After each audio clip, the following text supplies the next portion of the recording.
keep your eye on the prize. All right, stay locked in. Do not get distracted. During this bull run, you are going to be pulled in a lot of different directions. There will be a lot of distractions that are going to keep you from generating the wealth that you need to take care of yourself and your future generations. Don't let them win.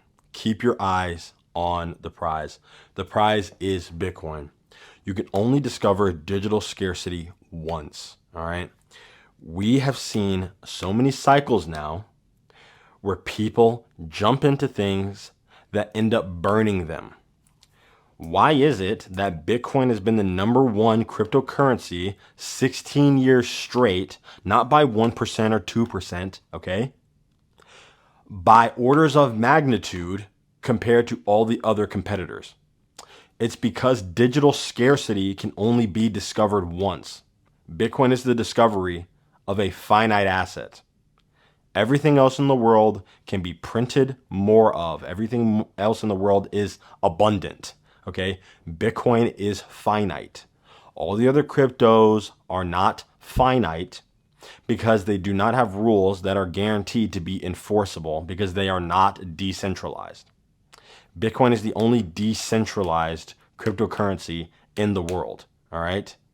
It is the most robust, the most secure, the most scalable cryptocurrency in the world. That's why we have things like Lightning. So typically what happens during these bull market cycles is you come into Bitcoin, you learn a little bit because you're just dipping your toe in, you're starting to understand some of the value proposition, but then you come across someone who's paying for an advertisement, right? An ad pops up before your video, or you see something on Twitter, which again is a paid ad or some sort of promotion that's talking about how, oh, well, this partnership with XRP is going to allow the company Ripple to take over Swift. Or Caspa is actually scaling 1,000,000 times faster than Bitcoin because of this new technology. Or Litecoin actually has more transactions per second than Bitcoin, and it's like the silver to Bitcoin's gold. All of these guys have been saying these same narratives for many, many, many years now. Nothing's changed. They have not gotten off the ground. All of their partnerships are just paid promotions that they use in order to pump out articles to shill their coin that they 100% pre-mined, okay? And then they dump on you. You are the exit liquidity, little bro. That's the big difference between Bitcoin and everything else, all right? You are the exit liquidity. With Bitcoiners who are actually in the space and understand what Bitcoin is and understands the power of it as a decentralized truth machine, most Bitcoiners are not selling. Okay, like ever. And you might sit there and say, well, what's the point of owning it?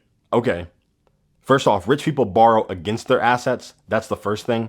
And then secondly, if you could own the White House, when would you have sold that? Would it have been a good idea to sell it in 1850? No, that would have been really stupid because it's worth more in 1950.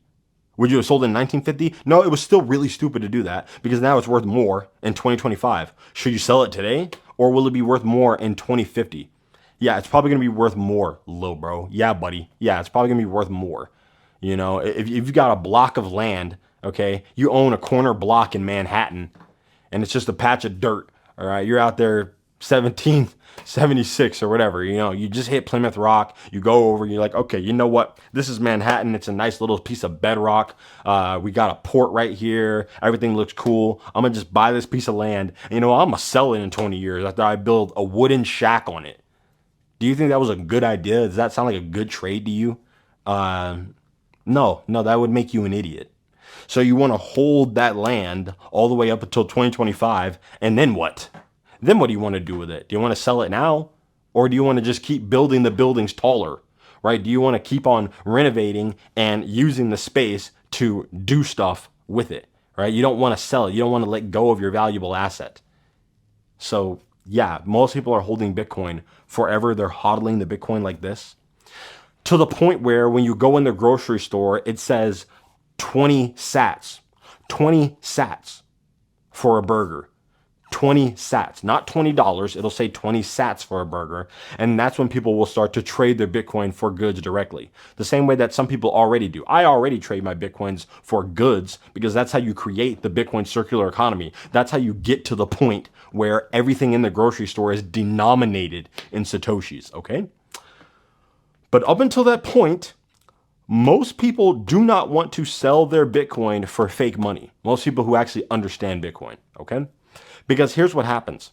You buy Bitcoin for $10 and then it goes to $1,000 and then you sell it all and then it goes to $100,000 and then you're really pissed at yourself. That's called seller's remorse because they didn't understand what they owned.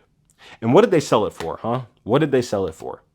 They sold it for a 2014 Chevy Malibu that depreciated into the ground, and now they're just pissed. Now they're just super pissed at themselves. They sold 100% of their stack for something that depreciates in value.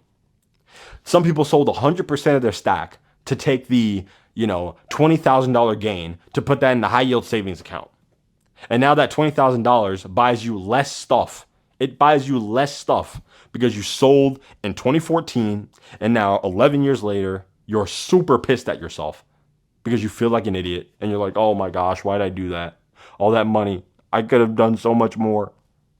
That's how people think about Bitcoin once you've been in the space long enough. Once you understand that this is a finite thing and the demand keeps on increasing because people want real money. Why is the demand increasing? Because people want money that's not printable by someone else. People want money that's not confiscatable by someone else. All right. You have the wrong opinions or you say the wrong thing.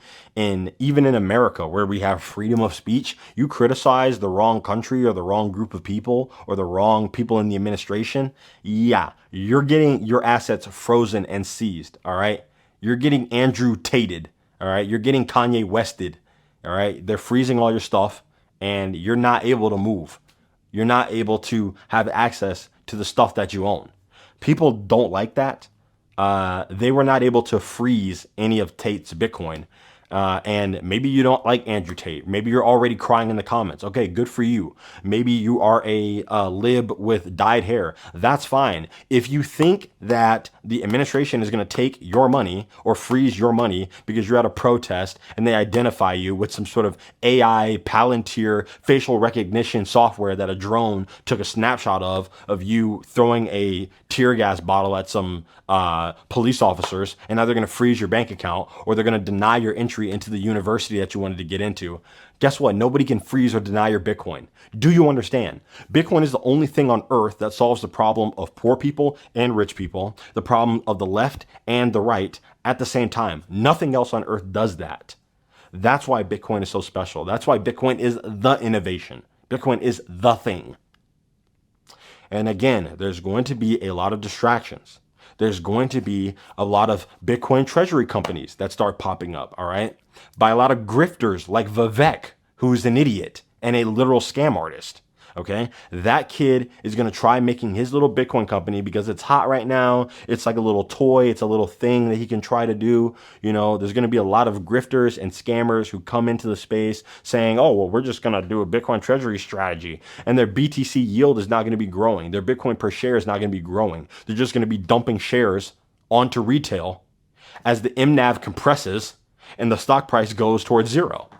Right? There's going to be people who are not actually good at running these companies, but that run off of hype, right? They run off of sentiment, the same way that we had ICOs back in the day, the same way that we had NFTs back in the day, the same way that we had altcoins back in the day, the same way that we have all these different scams, meme coins, right?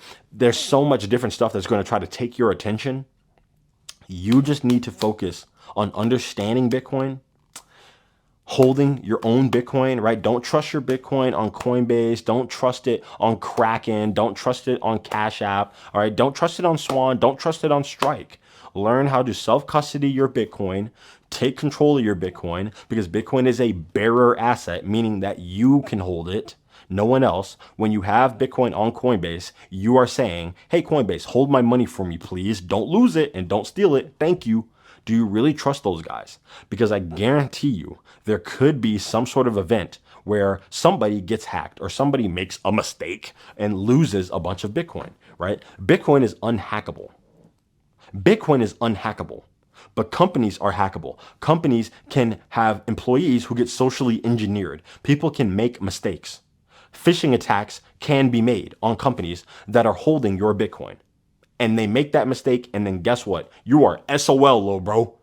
It is what it is. You know, they'll send you a little complimentary sorry card, maybe a coupon to Subway, you know, get yourself a foot long. You feel me?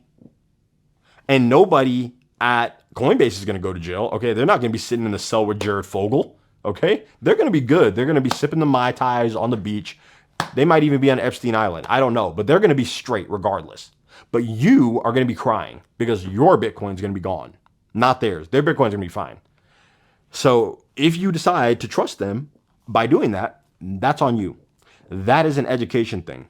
You need to learn how to secure your own Bitcoin. You need to look into what hardware wallets to use. What hardware wallet do I use? I use a Blockstream Jade because that's just the first one that I bought. Okay. And I'm not going to switch. It's a fine wallet. It's open source. It does a good job. It's fine. So that's my recommendation. But you can use a cold card. You could use whatever you want, really. I would just suggest you make it a Bitcoin only wallet. That way the attack surface is very small. And the developers and the coders only have to work and learn and figure out how to secure your Bitcoin properly. If you have a hardware wallet like a Tangem wallet or whatever, some other piece of garbage, you don't necessarily have the same amount of security because these wallets have to worry about juggling ETH and XRP and all these other fake garbage coins and all the fake Bitcoins like BSV and Bitcoin Cash, right? That's not good. You don't really want to even deal with that. You want Bitcoin only companies that have your best interest in mind, right? As best as they can. You know, you want to make sure that the software is open source or that they have at least a history of standing by Bitcoin and doing the right thing and being honest and being open as best they can, right? You want to minimize the levels of trust as much as possible. That's the entire ethos of Bitcoin. Bitcoin is a trustless system, all right? And you want to minimize trust at all points. That includes not believing me, by the way, all right? I put resources in my description of every single video, all these other guys that you can go check out because I don't want you to just watch me. I don't want you to just watch videos. You have to actually educate yourself. You have to have a yearning for knowledge, all right? All the normies in the world think that, oh, I really want generational wealth. All right, I really want to make sure I break out of the rat race, but you don't want to do any work, okay? You don't want to do any sort of education. You just want everything to be handed to you, all right? That's the problem with Gen Zers, honestly. Gen Zers just want lottery tickets. They want moonshots. They want instant gratification because their dopamine receptors are fried because everything is now. Everything is TikTok. Everything's 5 seconds. That's why my videos don't do that well. I don't get that many views because they're too long. All right. Maybe I need to start making short form 3-second videos explaining Bitcoin in 3 seconds. Digital money, digital gold. There we go. See you on the next one. That's not how like the real world works. Okay. Anything that's worth your time is going to take your time. It's not going to happen in one day. All right. There's a lot of people who are pissed off because they didn't plant seeds 10 years ago and now they have no fruits. They have no fruits. So because they didn't do it 10 years ago, well, I guess I'm too late to start. Like, wow, you have a victim mentality. You're probably never going to make it anywhere in life. Congratulations. Really. Really, it's over for you already. So you might as well just, you know what I'm saying? Might as well. Because if you have that mentality, then you're not going to be able to do or achieve anything. That's just your life. So you could take some wisdom from that, or you could get mad about it and cry in the comments. It doesn't really matter to me, but you should take some of what I said into consideration. You should focus on Bitcoin as best you can, learn about Bitcoin, and keep on stacking.